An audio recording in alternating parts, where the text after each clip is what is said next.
Hi everyone, Phil Aston here from nowspinning.co.uk.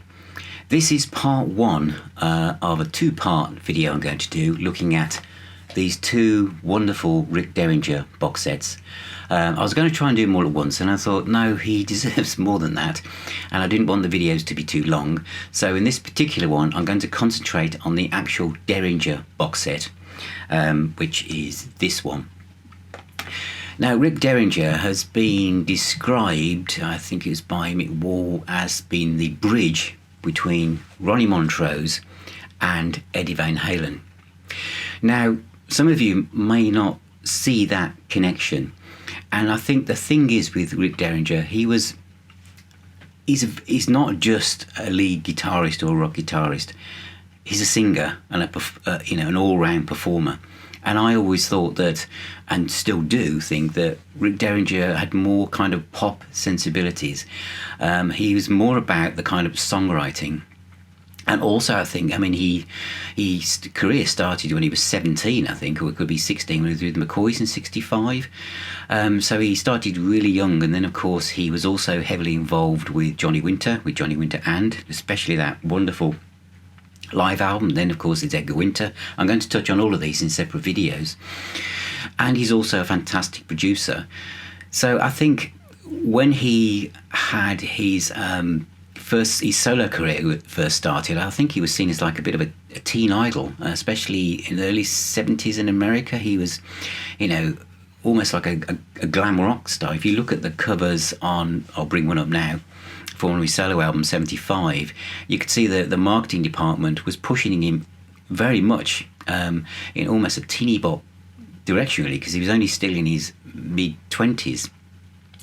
So Derringer was a totally different thing. This was a band, and this is why, in a way, he got his solo albums that were coming out, like this one, which was All American Boy, which I'll cover in the other box set. But Derringer was a band, and something where I think he wanted to get into a much more heavier type of sound. And so what I'm going to do in this box set review is just go through the albums that are included. There are 5 of them in this set, and we're just going to look at them individually as we go through them. So let's have a shufty inside the box. So here it is, Derringer, the complete Blue Sky albums from 1976 to 1978. It's another fantastic box from Cherry Red Records on the HNE impression. I think it's still available, and it's a great way of collecting all of Rick's albums together. Inside the glossy box are the 5 albums. Derringer from 76, and then came their live one, which was for radio stations only, which I'll talk about in a bit more detail in a bit. Sweet Evil, where Rick tried to go for a heavier sound using Jack Douglas on the production duties. Derringer Live, which is probably my favourite, and If You Weren't So Romantic, I'd Shoot You from 1978. And then we get Booklet, Hurrah, and it's very good as well. This tells the whole story of the band. As I said in my preamble, Rick had already got a solo career where he was, in some respects, going for a different audience. So with Derringer, he was trying to get a more rock-orientated audience. And the sleeve notes are from Malcolm Dome from 2016, when this appeared.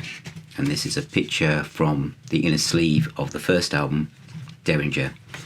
Now, Derringer, to me, is the stronger of the 2 studio albums. I know many people prefer the second one, but I think the guitar playing on the first one is a lot clearer, and it shows off his style more than the second one.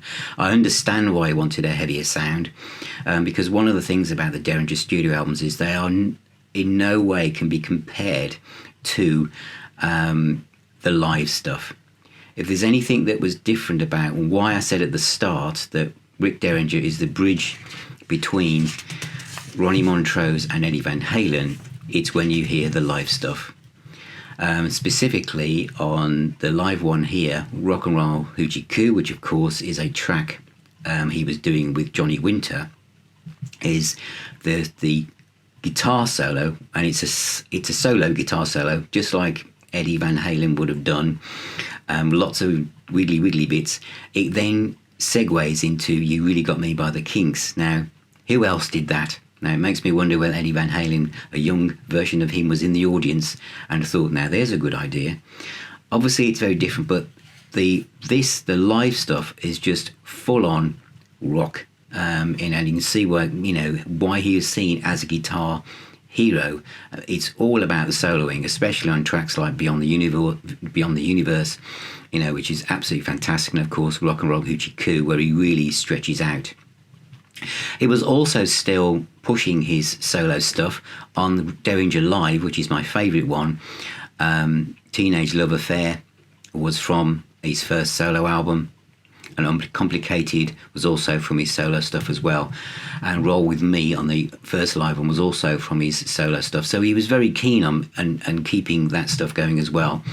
It's surprising that on Derringer Live there wasn't more from Sweet Evil, considering it only just come out. But this is the album where two of the members basically left the band because they felt it just wasn't working. And they supported so many people. They supported Boston, Aerosmith, and Cheap Trick. And it makes me wonder with the Cheap Trick connection, where on the last disc, If I Weren't So Romantic I'd Shoot You, there is a real Cheap Trick influence in the songs. They're much more, he's gone back to being more pop orientated, and you can almost imagine Cheap Trick doing some of them. You could look at some of the song titles, like If I Weren't So Romantic I'd Shoot You and Lawyers, Guns and Money. You can almost imagine Cheap Trick having song titles like that. The guy on the drums on this one is actually the guy that went on to play drums for the Pat Benatar band. And also Dan Hartman, who's obviously a colleague from his time with Edgar Winter, is also involved. So that's Derringer, the first box set. And as I said, I'll be covering the next one, his solo albums, on the next video. So that's Derringer, the complete Blue Sky albums, a great little box set from Cherry Red. And on the next video, I'll be covering his solo material, which kind of began before Derringer and then obviously continued afterwards. And I think for those of you who don't know Rick Derringer, there is a huge difference between his studio stuff and, as I've said, the live stuff. So it's well worth checking out. Search for it on your favourite streaming channel or YouTube and just get a feel for what he was like. But a fantastic guitarist, and I think highly underrated. And I will be, as I say, covering the next box set in the next video, but also I'll probably be touching on some of his later solo stuff that's outside of these boxes as well. So thank you again to all our subscribers and supporters, especially Jeff and Chris, and I'll see you on the next video. And if you want to know more about becoming a member, just follow the link at the end of this video itself. Thank you very much, and I'll see you on the next one.